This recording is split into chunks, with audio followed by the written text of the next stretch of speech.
The Cthar dominion spanned across 17 galactic sectors, a vast empire built on the twin pillars of technological superiority and unwavering cultural homogeneity.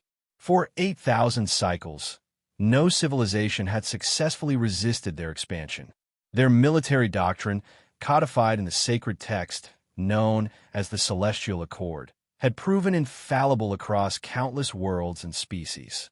Fleet Commander Zalter stood on the observation deck of the Dominion's flagship, the inexorable Truth, gazing at the blue-green world that rotated slowly on the main display. His posture was perfect, as befitted a warrior who had risen through the ranks by exemplifying every virtue of the Accord. His carapace gleamed with the ceremonial markings of 20 successful planetary integrations. Terra. He pronounced the alien word carefully. What do we know of these beings? Subcommander Vex approached with a data crystal. Preliminary scans indicate a fractured political structure, over 200 distinct nation-states. Their technology is puzzling, advanced in some domains, primitive in others. Elaborate, Zalter commanded. They possess rudimentary space travel capabilities, but have barely ventured beyond their own moon. Their weapons systems rely primarily on chemical propellants and crude nuclear fission. However, Vex paused. They appear to have sophisticated information networks that span their entire globe. Curious, Zalter remarked. And their military history? Extensive, Vex responded. They wage war constantly among themselves. Our cultural analysis team finds it disturbing. They do not adhere to any recognizable doctrine. Their conflicts are chaotic, brutal, and appear to evolve rapidly. Zalter dismissed this with a gesture. As with all pre-Accord species, without the guiding principles of civilized warfare, they flounder in barbarism. Prepare the standard ultimatum transmission. Give them the customary response window. By your command, Vex departed, leaving Zalter to contemplate the next world that would join the Dominion, whether they wished to or not. On Earth, the Global Security Council convened an emergency session beneath the mountains of Switzerland. Representatives from the world's major powers sat around a circular table, faces illuminated by the harsh light of tactical displays. The atmosphere was tense. Even nations that were traditional adversaries had set aside their differences in the face of an existential threat. The alien fleet appeared without warning. General Hendrik Santos of Brazil reported. They've established geosynchronous positions over major population centers. Our most advanced radar and satellite systems can barely track their movements. They appear to use some form of gravitational manipulation for propulsion. Do we have any estimate of their offensive capabilities? Asked the Chinese representative. Santos gestured to his technical team, who projected a simulation. Based on energy readings, a single one of their smaller vessels could likely neutralize our combined nuclear arsenals. We are significantly outmatched. A heavy silence fell over the room, broken only by the soft beeping of communications equipment. They're broadcasting, announced a communications officer. All frequencies, all languages simultaneously. The main screen activated, displaying a message in perfect linguistic form for each viewer. People of Terra, the Cthar Dominion extends greetings and the opportunity for integration. Your planetary resources, genetic diversity, and cultural artifacts will be preserved under Dominion protection. Resistance is unnecessary and inefficient. You have witnessed our arrival. Understand that this represents merely 1/10 of our expeditionary force. The Celestial Accord dictates a formal response within one planetary rotation. Acceptance will initiate a measured transition. Refusal will necessitate pacification according to Accord protocols. This is the way of civilization. The message ended, leaving the Council in stunned silence. They're giving us 24 hours to surrender, the American Secretary of Defense summarized. Our conventional options are non-existent. Perhaps a diplomatic. Diplomacy assumes mutual respect, interrupted a voice from the doorway. These Cthar have already told us everything we need to know about their intentions. Heads turned to see a woman in her 60s, her silver hair cropped short, her posture military straight despite her civilian clothes. Many recognized her immediately. Admiral Rostova. General Santos acknowledged with visible surprise. I wasn't aware you had been consulted. I wasn't, Eva Rostova replied, approaching the table. Until 30 minutes ago, I was tending my garden in Sevastopol. Your people were quite insistent. The GSC chairperson cleared his throat. For those unfamiliar, Admiral Eva Rostova formerly headed NATO's Asymmetric Defense Initiative before her retirement 3 years ago. Admiral, we're facing an unprecedented situation. No, Rostova countered, studying the alien message still frozen on the screen. We're facing a very precedent situation. We're simply on the receiving end this time. She turned to address the room. These Kthars speak of an accord, a formalized approach to warfare. They expect compliance, surrender, or a predictable defense. Their message reveals a culture that has never faced significant resistance. They're technologically superior, but psychologically inflexible. That's a substantial extrapolation from a single message, the British representative noted skeptically. It's an analysis based on their actions, as well as their words, Rostova responded. They position themselves openly above our population centers instead of striking without warning. They announced their presence and gave us time to respond.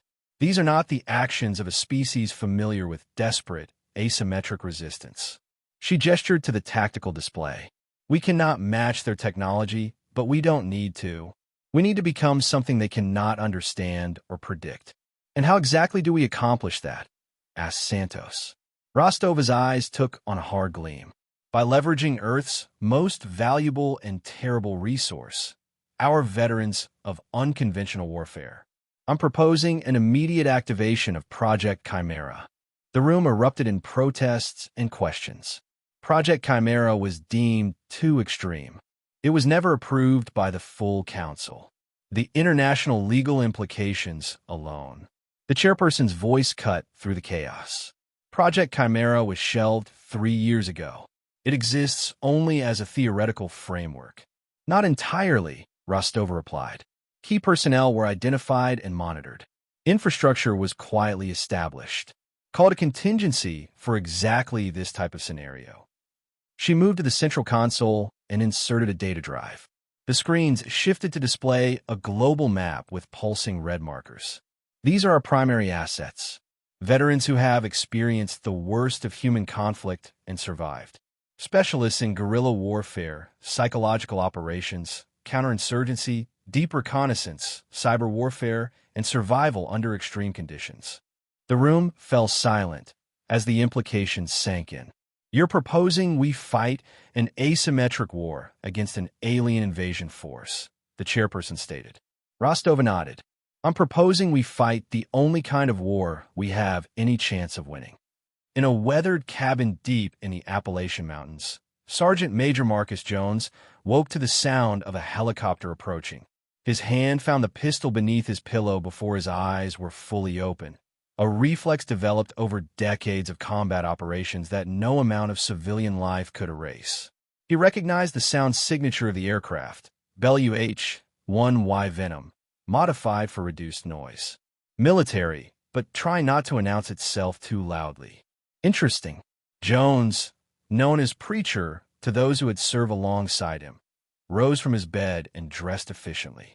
By the time Knuckles rapped against his door, he was fully clothed, armed, and mentally prepared. 2 men in dark suits stood outside. Government, definitely, but not the usual type who occasionally checked on him. Sergeant Major Jones, the taller one, began. Former, Jones corrected. His voice was a gravelly rumble, the result of an improvised explosive device in Kandahar that had collapsed half his throat 15 years earlier. Not anymore, the man replied, handing him a sealed envelope bearing the GSC insignia. You've been reactivated under Project Chimera. Priority Alpha. There's a situation. Jones broke the seal and scanned the contents. His expression remained unchanged, but inwardly, his mind was racing through implications and scenarios. Timeline, he asked simply. The helicopter will take you to Andrews Air Force Base. You'll be briefed in flight by Admiral Rostova. Full operational deployment within 6 hours. Jones nodded and stepped back inside, emerging moments later with a pre-packed rucksack, another habit that civilian life had never erased. As they walked toward the waiting helicopter, the agent glanced at him curiously. "You don't seem surprised, Sergeant Major." Jones' scarred face remained impassive. "Been waiting for this call my whole life, son. Just didn't expect it to come from so far above." Halfway across the world, in a penthouse apartment overlooking Singapore's glittering skyline, Dr. Eris Thorne was already at work. Known in intelligence circles simply as Oracle, she had received the Chimera activation code 3 hours earlier and had been analyzing the alien transmission ever since. Her workspace was a testament to both technological sophistication and analytical methodology. 6 display screens surrounded her, each showing different aspects of the Cathar message: linguistic patterns, cultural markers, psychological indicators, and comparative analyses with historical human ultimatums. When her secure line activated, she answered without looking away from her work. "I've already started the preliminary cultural assessment. Eva." Admiral Rostova's voice came through the speaker. "Your initial impressions?" "They're conquerors, not exterminators," Thorne replied. "Their language reveals a species with a hierarchical military structure and rigid cultural norms. The repeated references to this accord suggest a formalized approach to warfare that has likely gone unchallenged for generations. Most importantly, they expect submission or conventional resistance. Can we exploit that expectation?" Thorne smiled thinly. "Absolutely. Their message betrays no concept of guerrilla warfare, insurgency, or psychological operations. They speak of pacification and integration, terms that assume control of territory equals control of population. Historically, that's been humanity's most persistent military fallacy. I need you to construct a comprehensive psychological profile of the Cathar command structure. Identify vulnerabilities, cultural pressure points, anything we can use." "Already compiling," Thorne assured her. "I'll need access to any communications we intercept, no matter how fragmentary. You'll have it. There's a secure facility being prepared for you in Dash." "I work from here," Thorne interrupted firmly. "My systems, my protocols. I go mobile. My effectiveness drops by 60%. A pause, then a sigh. "Very well. Security teams will be there within the hour. Jones is inbound to coordinate the ground response. Commander Lee has already secured the aquatic monitoring network." "Jian Li, the Wraith?" Thorne's interest was piqued. "I thought she went completely off-grid after the South China Sea incident." "She did.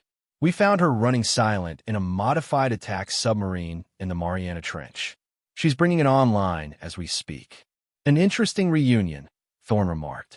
"The Preacher, the Oracle, and the Wraith, all broken toys pulled from the GSC's discarded toy box." "Broken perhaps," Rostova replied, "but uniquely suited to the task at hand. I need your initial assessment in 2 hours."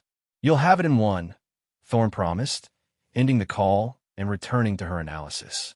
Deep beneath the surface of the Pacific Ocean, Commander Jian Li guided her vessel through the depths with practiced precision. The submarine, officially decommissioned by the Chinese Navy 3 years earlier, had been extensively modified under her direction.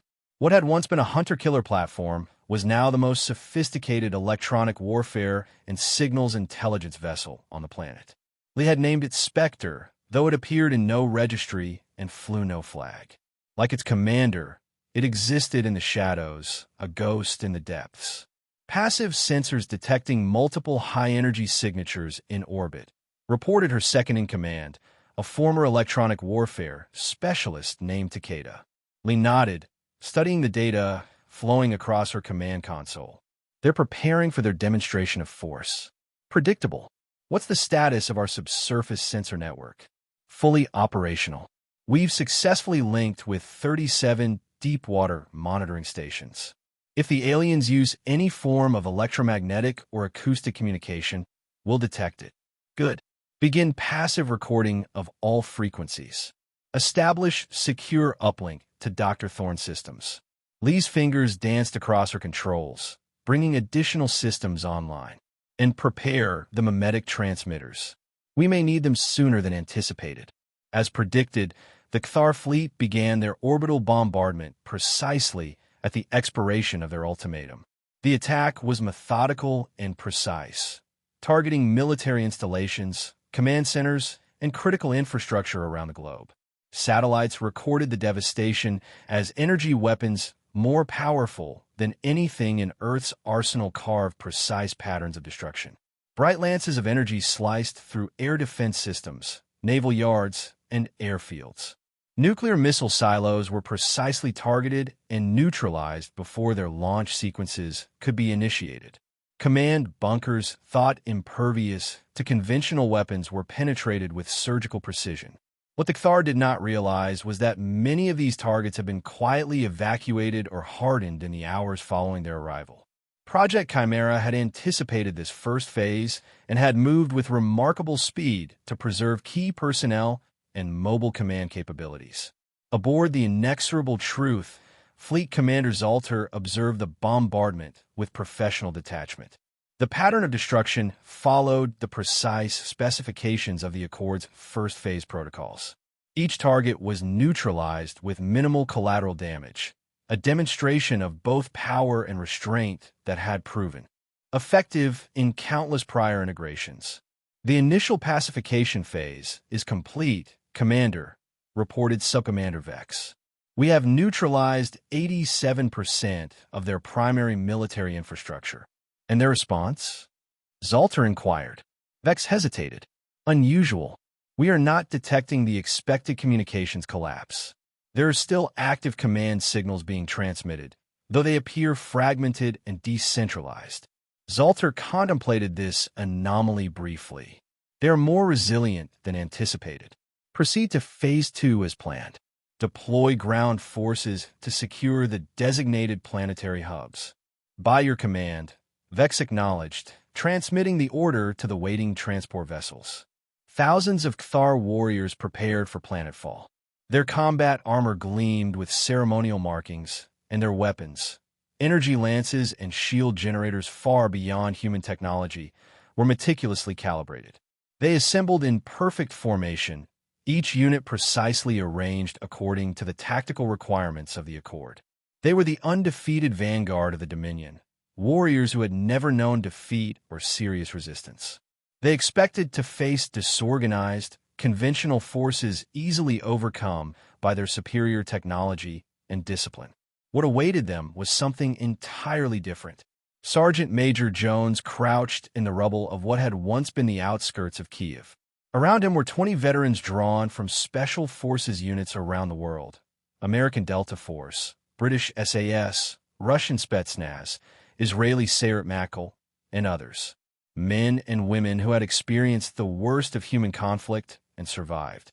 They're coming in standard landing formation, he informed his team, studying the data feed from Thorne's analysis team. Tight groupings, emphasis on show of force. They expect us to be shocked and awed. A former SAS operative chuckled darkly. Reminds me of my first deployment to Helmand. The lads in command thought our fancy gear would have the locals laying down arms within a week. How'd that work out? Asked a young woman who had once been among the deadliest snipers in Ukraine's conflict zones. About as well as you'd expect, the Brit replied with a grim smile. Jones checked his equipment one final time. Nothing sophisticated, just proven tools for asymmetric warfare. Improvised explosive devices constructed from scavenged components. Smoke generators to obscure advanced optics. Signal jammers to disrupt tactical communications. And weapons, simple, reliable kinetic weapons that had proven effective across centuries of human conflict. Remember, he told his team, we're not here to win battles. We're here to make them bleed, make them chase ghosts, and make them doubt their precious Accord. Hit, fade, relocate. No heroes, no last stands. As the first Cthar landing craft descended through the atmosphere, Jones activated his secure communication device. Preacher to Oracle. They're making planetfall. Operation Thorn in the Side is a go. Understood, Preacher, came Dr. Thorne's response.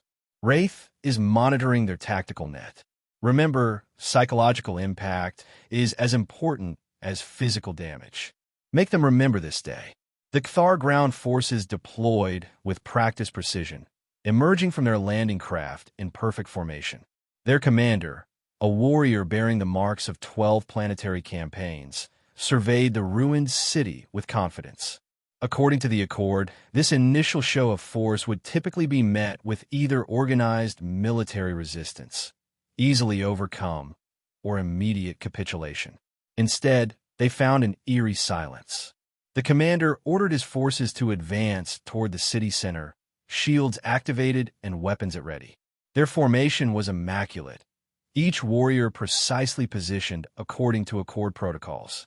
They had advanced less than 500 meters when the first explosion tore through their ranks.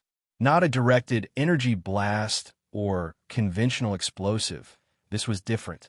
Shrapnel mixed with a burning chemical agent that adhered to their armor and bypassed shield harmonics calibrated for energy weapons.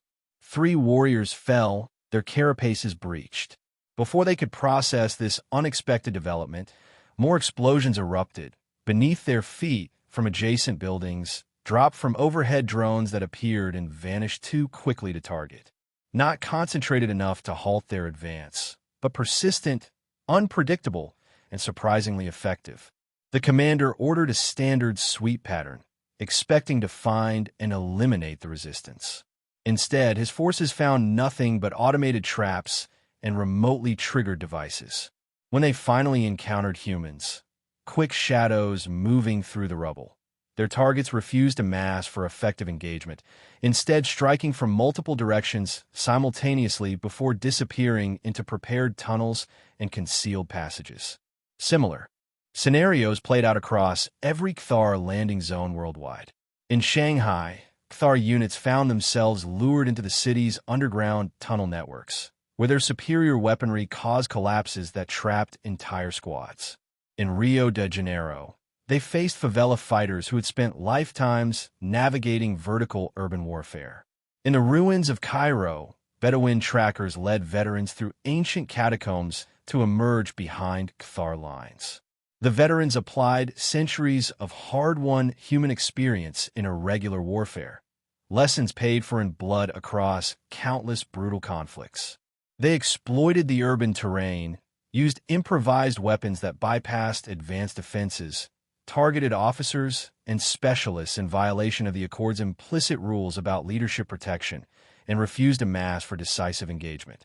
Aboard Spectre, Commander Lee monitored the Cathar communications with growing satisfaction. Their precise, disciplined tactical networks were proving vulnerable in unexpected ways. They encrypt their primary command channels with quantum algorithms we can't break, she explained to her team, but their ground-level tactical communications use standardized protocols to maintain formation cohesion. That's our opening. Lee didn't attempt to breach the Cathar's main network, a futile effort against their advanced encryption. Instead, she focused on localized interference patterns, jamming tactical sensors for critical seconds during ambushes, inserting interference that caused momentary friendly fire incidents, and broadcasting false readings that sent Cathar units responding to phantom threats.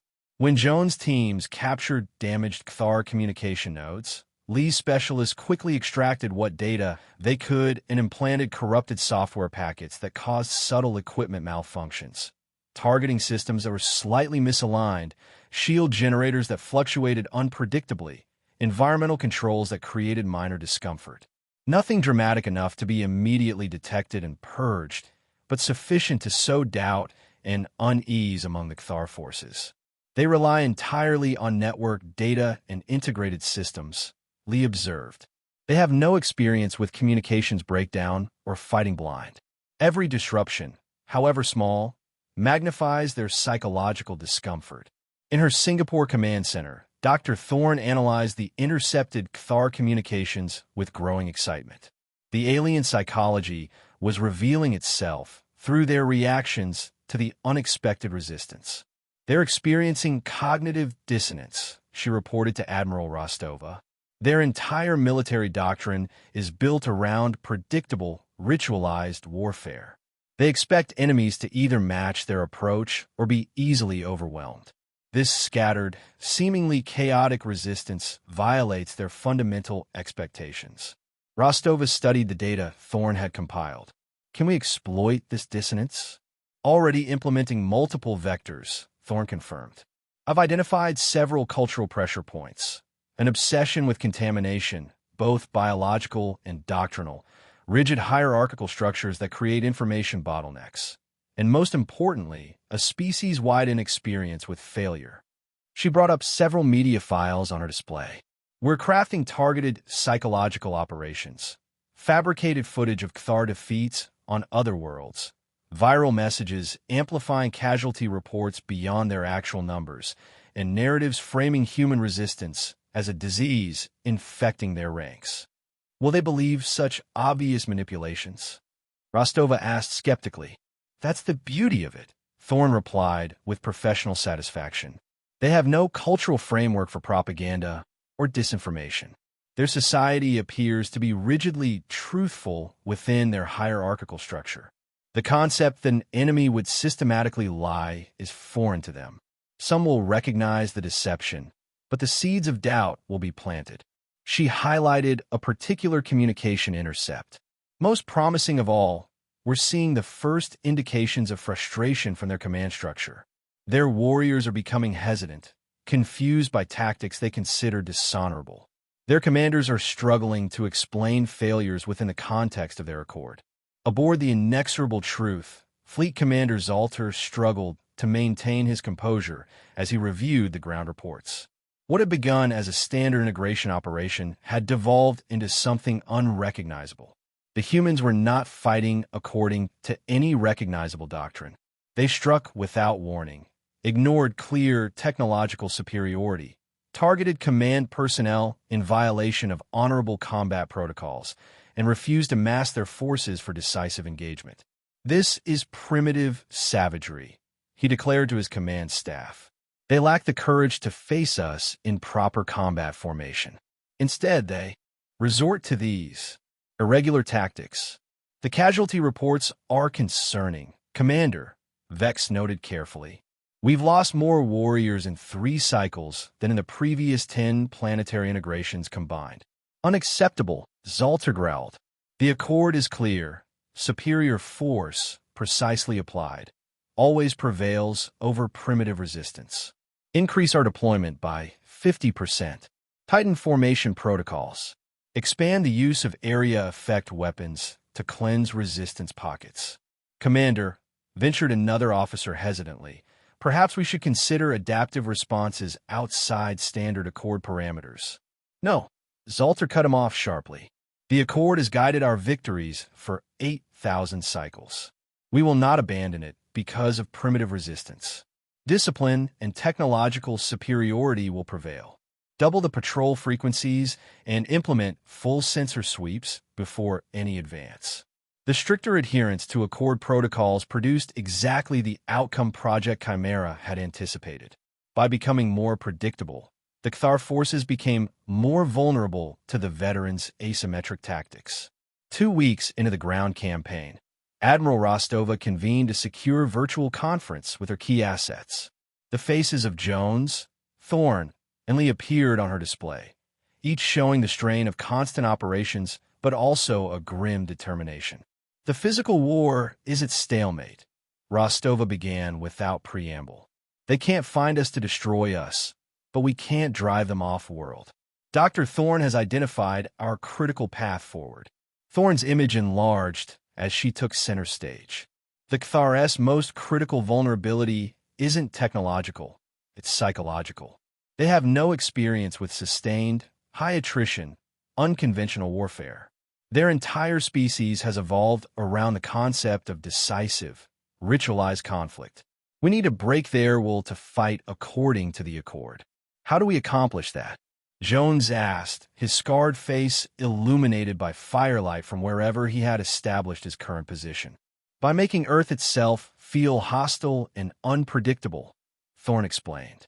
Commander Lee will intensify electronic warfare to create constant uncertainty in their tactical systems. Your teams, Sergeant Major, will shift focus to operations designed specifically to induce stress and fear rather than just inflict casualties. Jones nodded thoughtfully. Psychological warfare rather than direct engagement.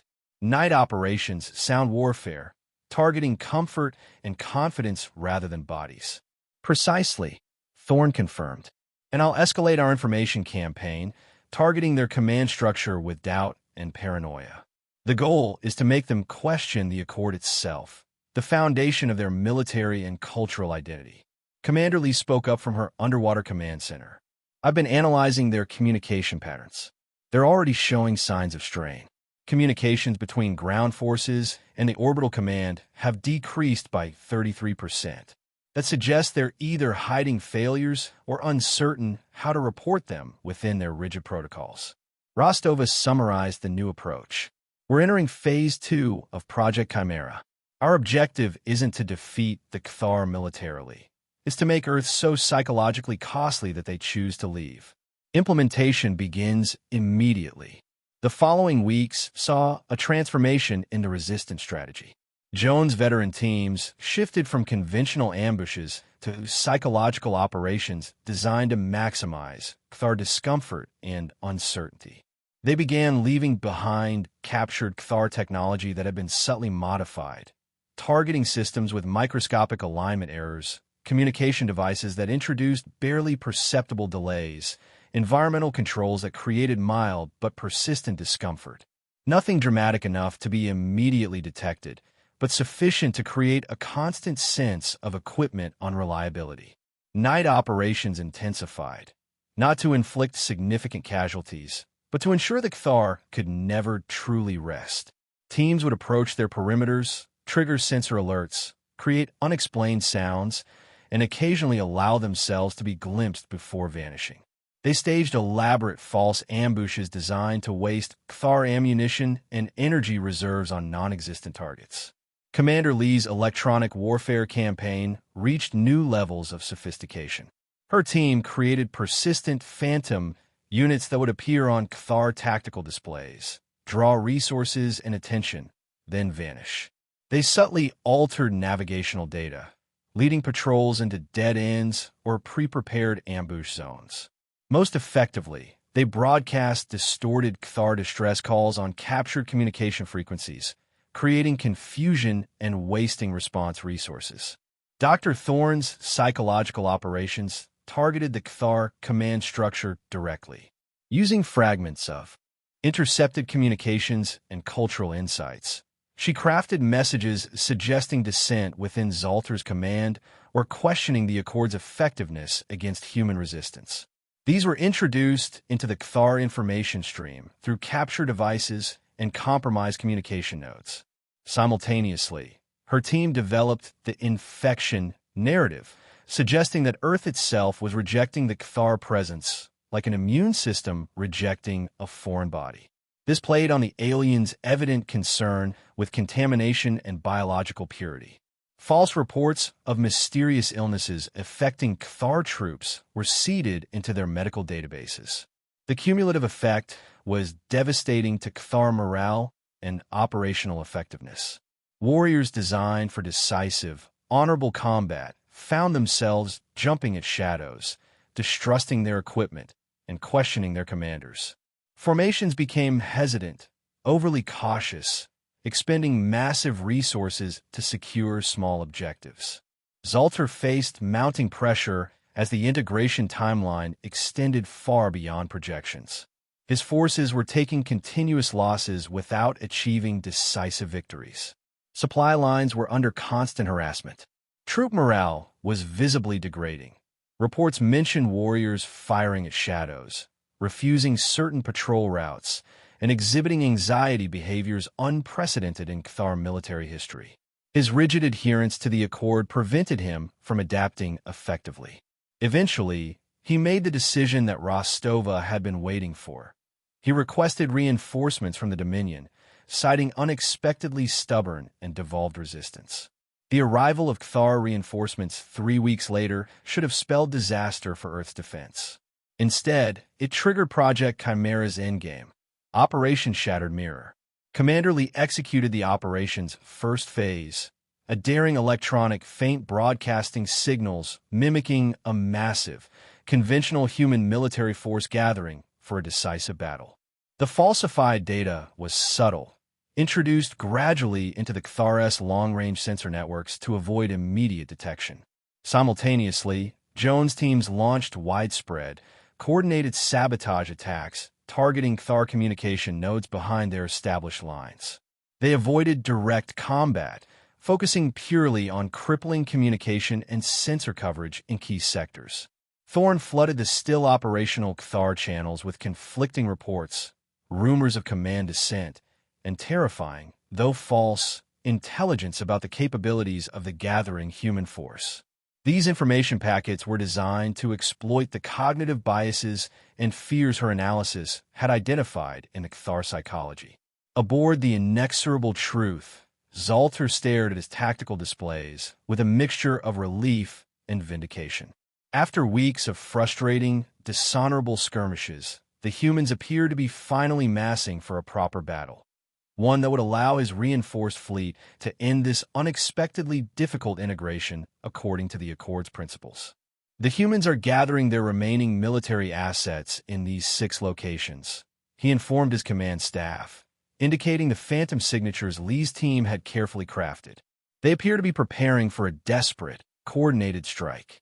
This is our opportunity to end this operation properly. The timing aligns with their historical battle patterns, Vex confirmed, referencing the cultural data they had compiled. They appear to be reverting to conventional warfare strategies. As expected, Zalter said with satisfaction, primitive tactics can delay the inevitable, but all species eventually recognize the supremacy of the Accord. Order all ground forces to converge on these coordinates. We will meet them in proper battle and complete this integration.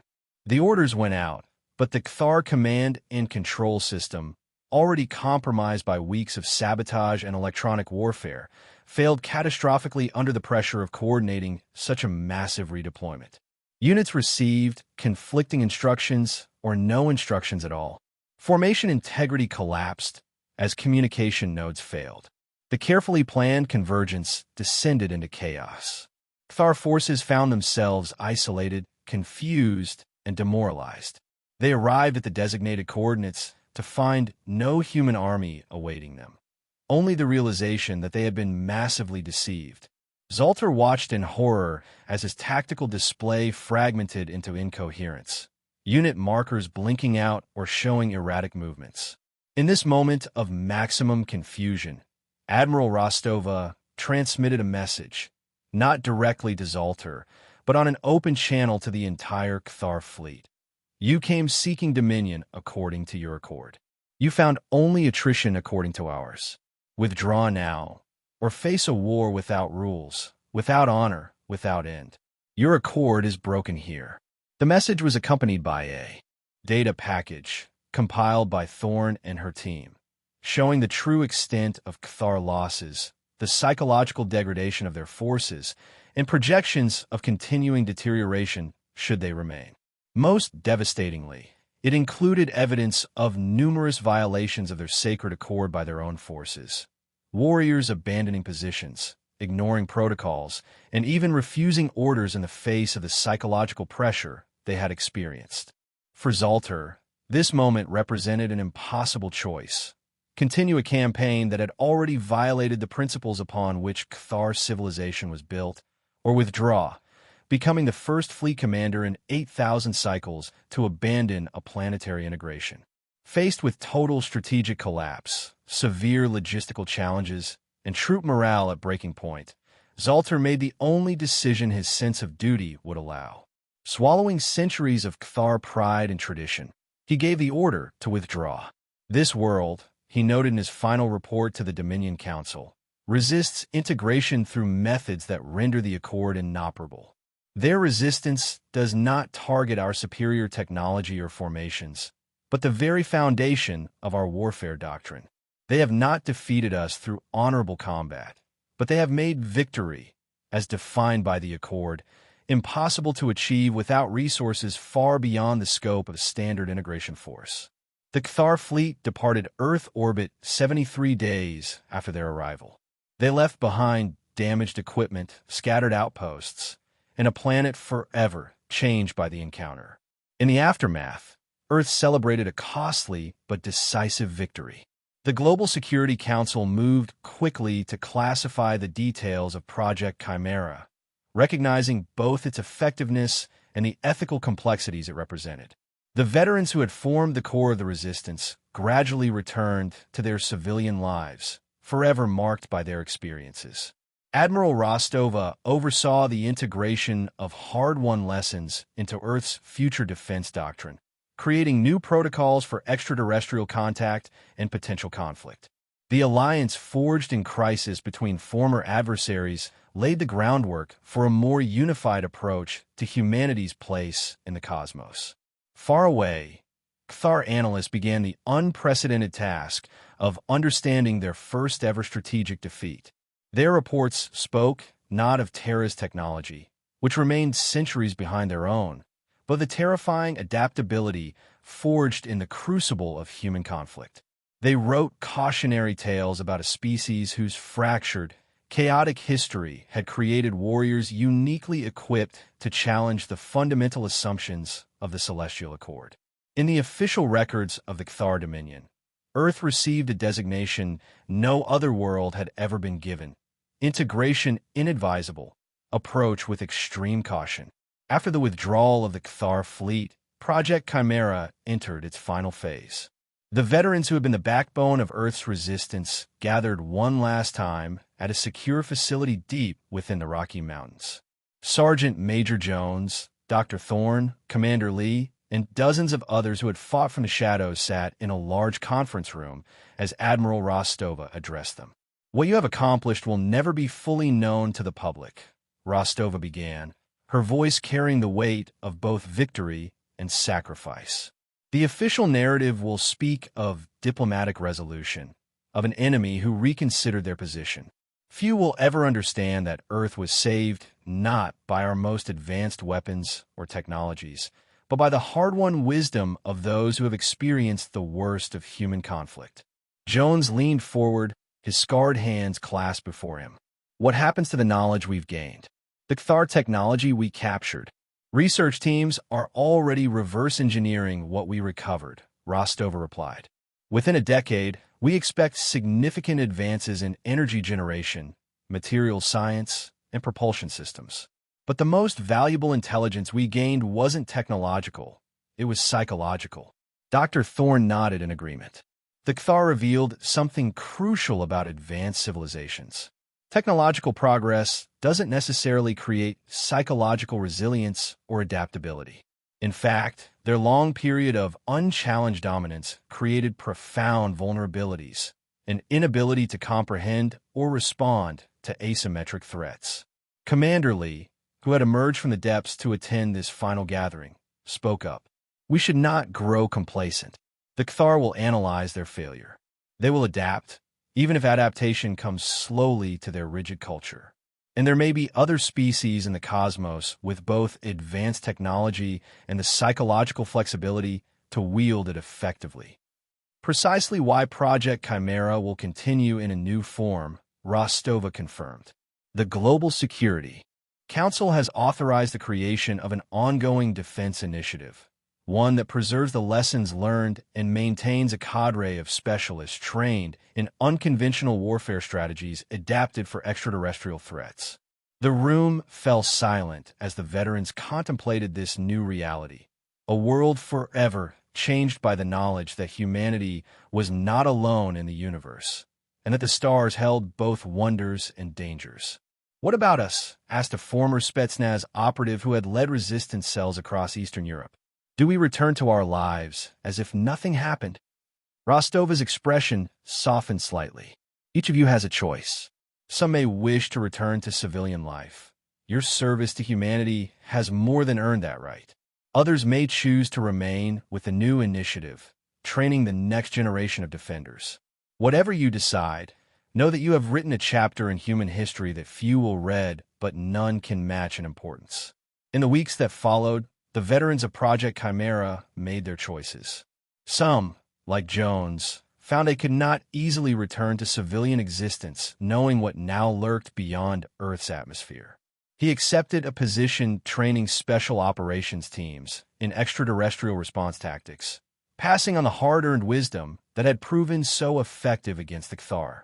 Dr. Thorne expanded her cultural analysis work to include potential extraterrestrial psychologies, creating a framework for understanding and exploiting the cognitive biases of different species.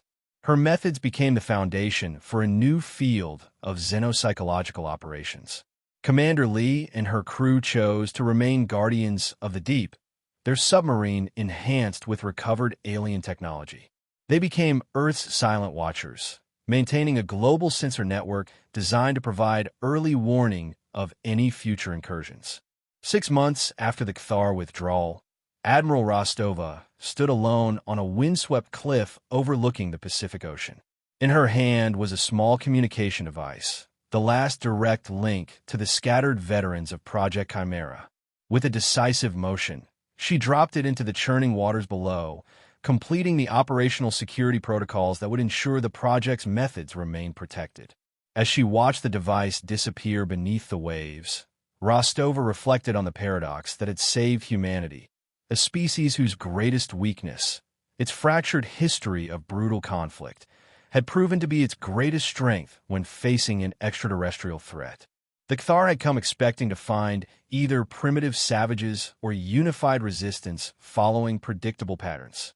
Instead, they had encountered something their rigid civilization could not comprehend, a species forged in the crucible of endless adaptability, where survival often depended not on superior technology, but on the willingness to abandon failing doctrines and embrace uncomfortable innovations. On the Dominion homeworld, Fleet Commander Zalter stood before the High Council, enduring the formal censure for his unprecedented withdrawal. Yet even as he accepted responsibility according to the traditions of the Accord, his mind was filled with the lessons of Terra. "We encountered not merely a new species," he told the Council, breaking from the traditional statement of contrition, but a new form of warfare, one for which the Accord provides no effective response. This human's fractured development and constant internal conflicts have created warriors with no fixed doctrine, no predictable patterns. They fight not according to honor traditions, but according to ruthless effectiveness. The council chamber filled with murmurs of disapproval at this deviation from protocol, but Zalter continued.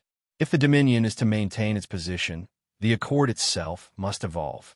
For the first time in 8,000 cycles, we have encountered a challenge that cannot be overcome through our traditional approaches. Far across the gulf of space, unknown to either humans or Cthar, other civilizations took note of the unexpected outcome. Some observed with curiosity, others with concern, and a few with growing interest in a species that had defied expectations. Earth had announced its presence on the galactic stage not through technological achievement, but through a successful defense against a vastly superior force.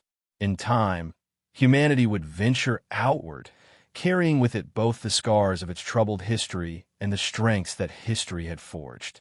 The veterans of Earth's first extraterrestrial conflict would be long gone by then, but their legacy would endure in the protocols, strategies, and mindsets they helped create. The Cthar Dominion would eventually return to Earth orbit, not as conquerors, but as cautious diplomats seeking to understand the species that had broken their undefeated record. The resulting exchange of knowledge, conducted under the watchful eyes of Earth's defense systems, would benefit both civilizations while maintaining the respectful distance that the veterans of Project Chimera had fought to establish. And across the cosmos, a new designation for humanity began to spread among spacefaring species. Approach with respect. These beings know the art of war in ways we have forgotten.